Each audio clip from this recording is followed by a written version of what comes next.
बाजार बोलता है डेटा क्यों खराब है एफआईस का, और एफआईस को क्यों हमें हल्के में नहीं लेना चाहिए।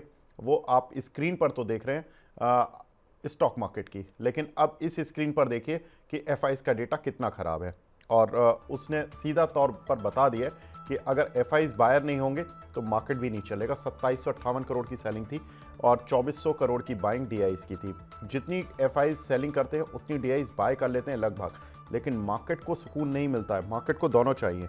मार्केट को ऐसा नहीं चाहिए कि डीआईस की केवल सपोर्ट चाहिए, एफआईस दूर रहें और लगातार दूर रहें 4 महीने से, ऐसा नहीं चलेगा मार्केट में। तो ये थोड़ी सी मार्केट की प्रॉब्लम है। ग्लोबल इंडिसेस देख लेते हैं क्योंकि काफ़ी कुछ खबरें ग्लोबल फ्रंट पर भी हैं, उनका भी जायजा लेंगे, खबर को भी देखेंगे। लेकिन डाउ नीचे गिरकर बंद हुआ। शंघाई हैंगसेंग में थोड़ी तेजी है।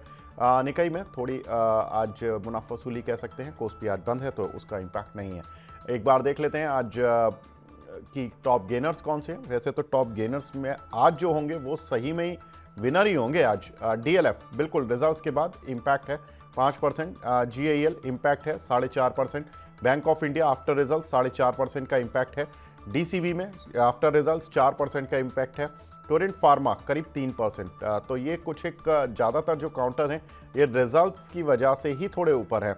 लेकिन ये देखना होगा आजकल की रिजल्ट्स के बाद ये काउंटर कितनी स्ट्रेंथ रख पाते हैं, ये ज़रूरी होगा। लेकिन टॉप लूजर्स देख लेते हैं। आज शायद ये 5 शेयरों में लिस्ट नहीं ख़त्म होती। लिस्ट तो सारी ही लंबी है, लेकिन जो ज़्यादा गिरे हुए हैं उनको देख लेते हैं। Credit axis 14.5%, Laurus lab after results 11%, Netweb 10%, धानी 10%, न्यूजेन सॉफ्टवेयर करीब 10%। तो ये एक तस्वीर है गिरे हुए शेयरों की। तो आप देख सकते हैं कि गिरे हुए शेयरों की जो वैल्यू है वो 14.5% से शुरू हो रही है और 10% पर आकर तो लोएस्ट साइड पर आ रही है। लेकिन जो बढ़ने वालों की संख्या है वो 4% पर ख़त्म हो जा रही है। लेकिन ग्लोबल खबरें क्या है उनका जायजा ले लेते हैं। अमेरिकन मार्केट में जो मुनाफा वसूली आपको देखने को मिली फ्राइडे के सत्र में, उसका एक कारण था कि वहाँ पर आईटी टेक शेयरों में गिरावट थी और वहाँ का जो सर्विस पीएमआई डेटा था वो 56.5 से गिरकर 52.8 रह गया, जिसकी वजह से हमने देखा कि सर्विस पीएमआई की वजह से वहाँ पर थोड़ी सी आईटी और टेक शेयरों में गिरावट देखने के लिए मिली। अंशुल जी, कैसा सेटअप बन रहा है? आप आपने बैंक निफ्टी बताया सर, आईटी निफ्टी भी आज करीब 1000 पॉइंट नीचे है। क्या लग रहा है सर आईटी शेयरों में, इंडियन आईटी शेयरों में? देखिए सर, एक गैप छूटा हुआ था ये रिजल्ट के बाद जब 3 दिन की रैली आई थी। 41,600 से रैली गई थी 43,959, यानी 44,000 पकड़ लें। तो बीच में एक गैप छूटा हुआ था, एग्जैक्टली उस गैप को आज फिल करने के लिए हम नीचे आए हैं। और उसी गैप के जो lower end of the gap था 42,596, 42,571 चल रहा है। तो सीएनएक्स आईटी बिल्कुल उसी जोन पे खड़ा है जहां से बाउंस बैक, अगर बाउंस बैक आना है तो और हायर लो बनना है तो यही जोन है जहां से बाउंस बैक मानना और हायर लो बनाना पड़ेगा। तो यहाँ से 200 पॉइंट का आप एक बफर दीजिए, या ये कह लीजिए कि 200 पॉइंट आप एक रेंज पकड़ लीजिए कि अगर 42,300 के नीचे सीएनएक्स आईटी क्लोज करता है तब फिर ये नया लो बनाने जाएगा, 41,600 का भी लेवल तोड़ेगा और वीकली पे फिर 39,975 का सपोर्ट है उसको टेस्ट करने जाएगा। तो मेक और ब्रेक लेवल्स पे मैं आज का और कल का सेशन वॉच करना पसंद करूंगा। या तो डिसाइसिवली 42,300 तोड़ दे तो फिर ब्रेकडाउन क्लियर हो जाएगा कि यहाँ से फिर जा रहा है कि 3,000 पॉइंट 2,500 पॉइंट और नीचे जा रहा है। लेकिन यहाँ से फेलियर मिला तो आईटी एकदम तेजी से बाउंस बैक करेगा और बैंक निफ्टी का भी सपोर्ट मिलना स्टार्ट हो जाएगा।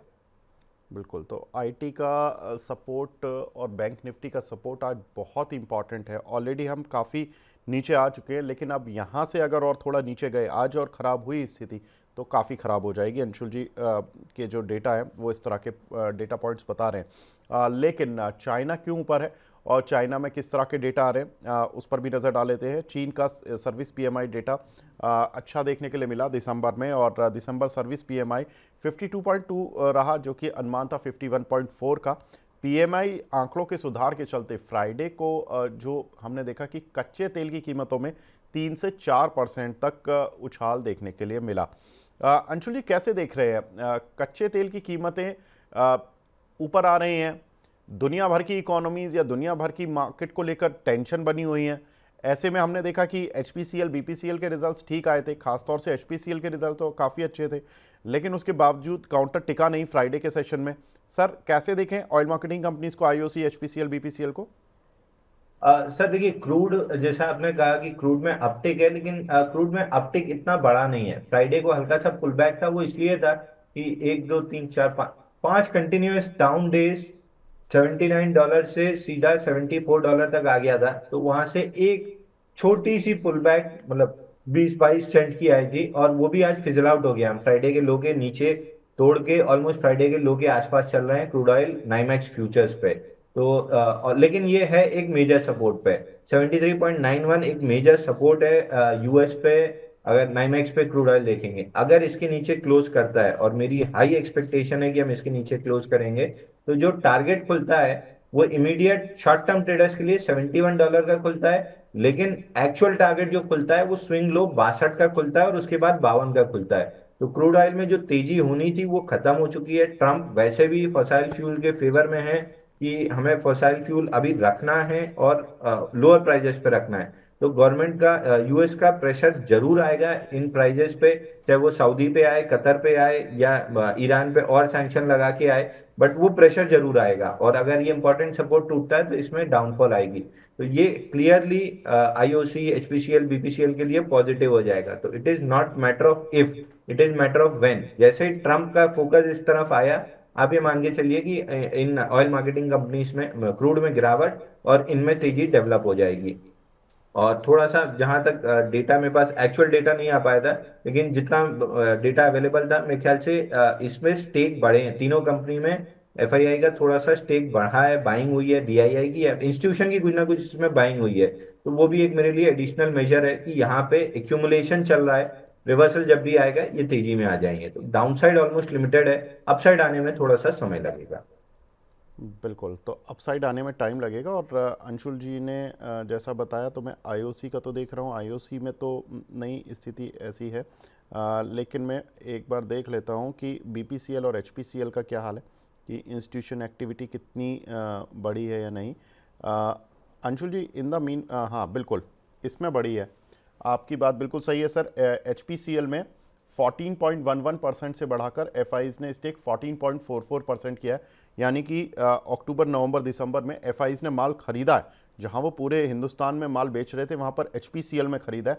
और ना सिर्फ एफआईज ने खरीदा है, म्यूचुअल फंड्स ने भी खरीदा है, डीआईज ने भी खरीदा है सर। 21.67 से बढ़ाकर 21.81% उनकी होल्डिंग हुई है। तो HPCL is a clear cut winner in terms of institutional investors money, जहां पर कि एफआईज और डीआईज दोनों ने प्रवेश किया है। एक सवाल भी है सर, मैं उसको लेता हुआ चलता हूं। राजेश जाट जी का सवाल है, वो आईओसीएल पूछ रहे हैं। अंशुल जी, 159 रुपये के उन्होंने लिए हुए हैं, 9 मंथ से वो होल्ड कर रहे हैं। अब भी वो पूछ रहे हैं कि होल्ड करें या एवरेज कर लें इन लेवल्स पर। सर मेरे ख्याल से एवरेज कर लेना चाहिए। देखिए, बॉटम आप पकड़ नहीं पाएंगे, टॉप पे आप बेच नहीं पाएंगे। तो धीरे धीरे करके अगर आपको 100 शेयर लेना है, तो 50 शेयर 125-26 की रेंज में ले लीजिए। अगर गिर जाता है कहीं भी वापस, स्विंग लो अपना 119 रुपए वाला जो बना था, 121 रुपए वाला बना था, वहां मिलता है, तो बाकी 50 लेके छोड़ दीजिए। ये शेयर बहुत नीचे यहाँ से नहीं जाएगा। 120 रुपए के आसपास, 5-10 रुपए इधर उधर सही, लेकिन 120 के आसपास, इससे नीचे मुझे जाता हुआ दिख नहीं रहा है। यहाँ से जब भी चलेगा 145 150 दे देगा, और उसके बाद खींच के 180 और 225। तो मैं इस काउंटर पे बहुत बुलिश हूँ, इंडियन ऑयल कॉर्पोरेशन पे। जी, तो राजेश जी, आपको उत्तर मिल गया होगा सर। 159 के आपने आईओसी लिए, इसको यहाँ पर एवरेज कर सकते हैं।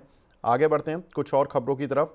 गोल्ड कीमतों में ज़्यादा तेज़ी नहीं, ऐसा यूबीएस मानता है। और यूबीएस कहते हैं कि $2850 पर औंस तक गोल्ड जा सकता है 2025 में।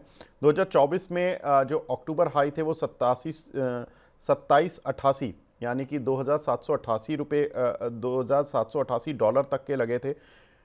उनका कहना है कि ट्रंप के जो इंटरेस्ट रेट घटाने का स्टेटमेंट है वो काफ़ी पॉजिटिव है अभी तक गोल्ड की कीमतों के लिए। उन्होंने जो अभी वर्ल्ड इकोनॉमिक फोरम में एक स्टेटमेंट दिया था कि दुनिया भर के जो सेंट्रल बैंक हैं वो इंटरेस्ट रेट कट करें, और ख़ास तौर से फेड को उन्होंने हिदायत दी कि आप इंटरेस्ट रेट कट करें इमीडिएटली। और फेड की बैठक भी आ रही है 28 से 29 जनवरी के बीच में।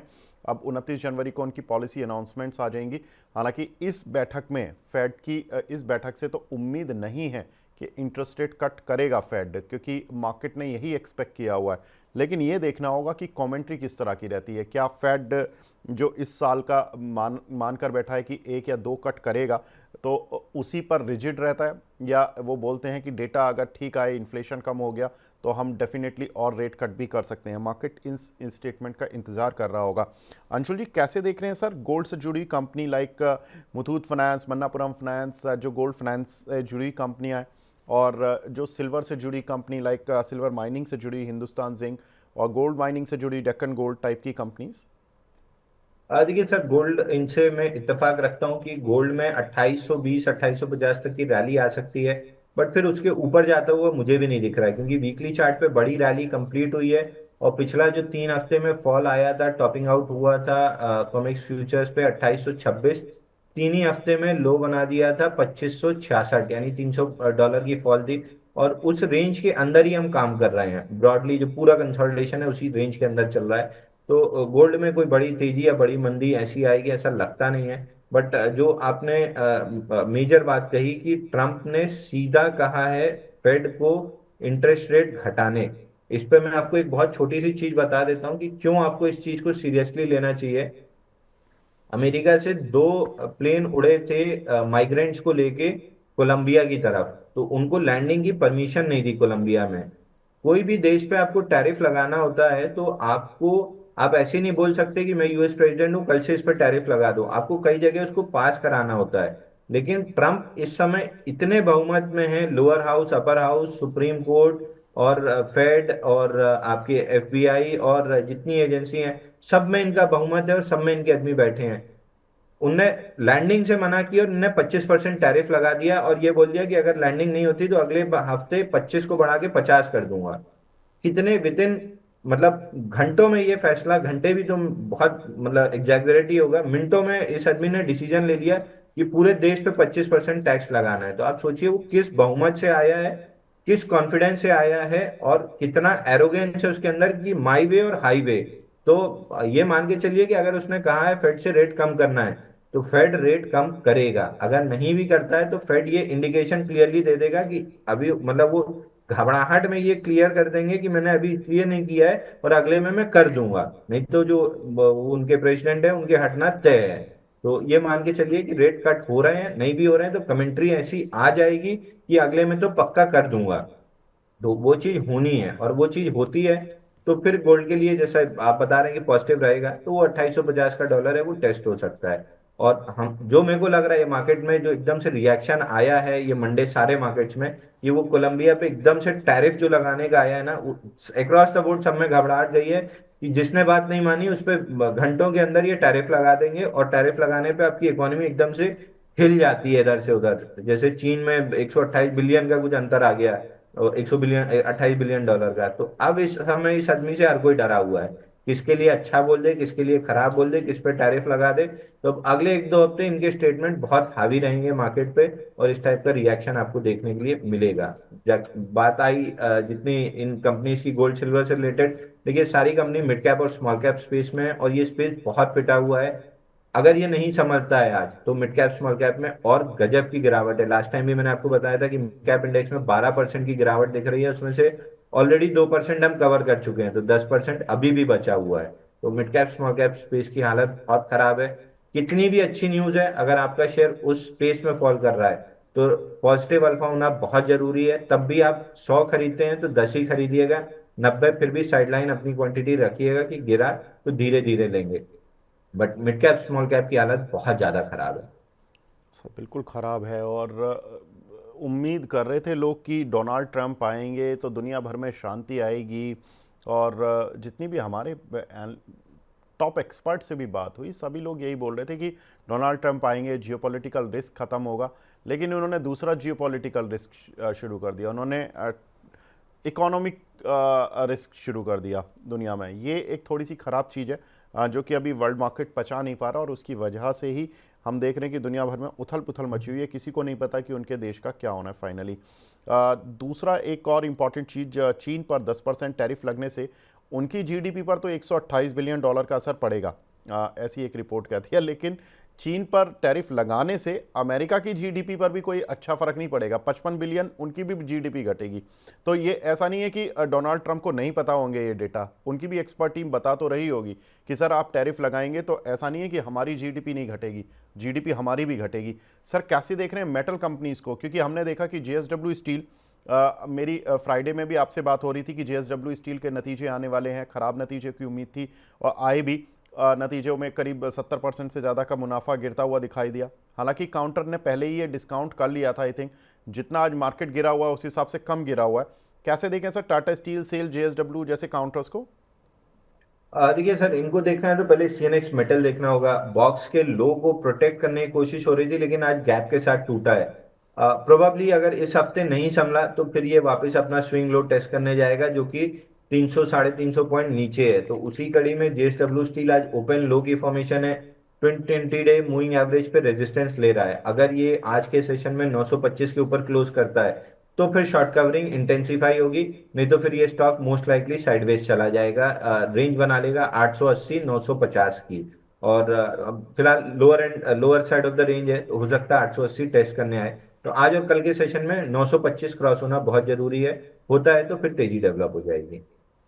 बिल्कुल, जो दर्शक हमारे इस प्रोग्राम को देख रहे हैं जिनके काफ़ी सवाल भी हैं, उनसे बस मैं यही रिक्वेस्ट करूंगा 10 मिनट और दे दीजिए। 10 मिनट में फटाफट से सारी खबरों को निपटा लेते हैं, फिर आपके सवालों पर ही आएंगे। तो अपने अपने सवाल तैयार रखिए और सवाल पोस्ट करते जाइए, ताकि जब मैं सारे सवाल लेना शुरू करूं तो मेरे पास यूट्यूब के जो कमेंट सेक्शन है उसमें सारे सवाल मिल जाएं, सो दैट कि मेरी जो स्पीड होगी वो काफ़ी तेज रहेगी। अंशुल जी हमारे साथ जुड़े हुए हैं, अंशुल जी ये जवाब देंगे। आगे बढ़ते हैं, आईसीआईसीआई बैंक के नतीजे देख लेते हैं एक बार। नतीजे ठीक आए थे, इन लाइन विद एस्टीमेट से, लेकिन काउंटर पर रिएक्शन उस ऐसा नहीं मिला। अंशुल जी क्या लग रहा है ICICI bank? Sir, ICICI bank में ऑलरेडी 10 डाउन डेज हो चुके थे। 10 20 डे मूविंग एवरेज से बहुत दूर था, और 10 पीरियड मूविंग एवरेज से 5 बार रिजेक्शन लेके नीचे आ चुका था। तो एक्सपेक्टेशन यही थी कि रिजल्ट चाहे जैसे आए, एक राउंड शॉर्ट कवरिंग आनी चाहिए 20 डे मूविंग एवरेज तक, जो कि 1240 के आसपास है। और लगभग 10 रुपए बचे हैं, तो 1240 तक तो ये खींच देगा। उसके बाद फिर एचडीएफसी और एक्सिस बैंक लगेगा बैंक निफ्टी को ऊपर खींचने। तो आईसीआईसीआई और 10 रुपए चल के अपना काम कर देगा। जो सपोर्ट लेवल ब्रेक हो रहा था बैंक निफ्टी पे, उसको बचा लिया है। फॉलो थ्रू के लिए एचडीएफसी और एक्सिस बैंक लगेंगे, तो यहाँ से 1240 1250 तक आईसीआईसीआई बैंक अपसाइड जा सकता है। रिजल्ट को कंप्लीटली इग्नोर कर चुका है। हमारी टीम ने ओपनिंग में बाय दिया था, तो हमारे क्लाइंट्स लॉन्ग हो सकते हैं। ये स्टैंडर्ड डिस्क्लेमर है। बिल्कुल। और जिस तरह का मार्केट है, जिस तरह की bank Nifty, I think ICICI bank ने ही रोकी हुई है, और करीब 1.25% ऊपर है अभी। और मार्केट में अगर आज आईसीआईसीआई बैंक की तेज़ी नहीं होती, या बैंक निफ्टी की भी गिरावट इतनी ही तेज़ होती जितनी आईटी निफ्टी की है, तो आज तो बहुत बुरा हाल होने वाला था। बुरा हाल तो अब भी है। आईडीएफसी फर्स्ट बैंक का है, लेकिन उसके नतीजे उतने अच्छे नहीं आए, और काउंटर आज काफ़ी तेज़ी से नीचे भी आया, क्योंकि एनआईआई में तो 14% का जंप देखने के लिए मिला, लेकिन जो प्रॉफिट है वो 54% गिरता हुआ दिखाई दिया। कारण था कि कंपनी की जो एमएसएमई बुक है, एमएफआई बुक है, वो थोड़ी सी ख़राब है, जिसकी वजह से कंपनी को जो प्रोविजनिंग है वो थोड़ी ज़्यादा बढ़ानी पड़ गई है। तो आईडीएफसी फर्स्ट बैंक के नतीजे उम्मीद से कम आए हैं, जिसका इम्पैक्ट काउंटर पर देखने के लिए मिल रहा है। आईडीएफसी फर्स्ट बैंक पर अंशुल जी आपकी राय? सर, जितने भी स्मॉल फाइनेंस बैंक हैं उस पे 6 महीने से मेरी राय यही है कि इनको आप बिल्कुल भूल जाएं, नहीं तो ये बहुत नीचे मिलेंगे। और आज भी वही कायम है। 62 रुपए का मेजर सपोर्ट था, उसके नीचे आईडीएफसी फर्स्ट बैंक की क्लोजिंग है।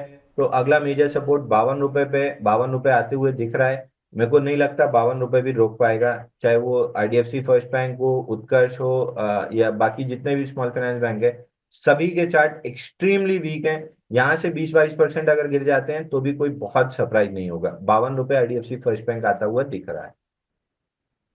जी, आज अगर यस बैंक के लिए यस डे होता ना सर, तो आज यस बैंक अच्छा चलता, लेकिन प्रॉब्लम यह है कि वो बुरे दिन पर अच्छे रिजल्ट देकर बैठा है।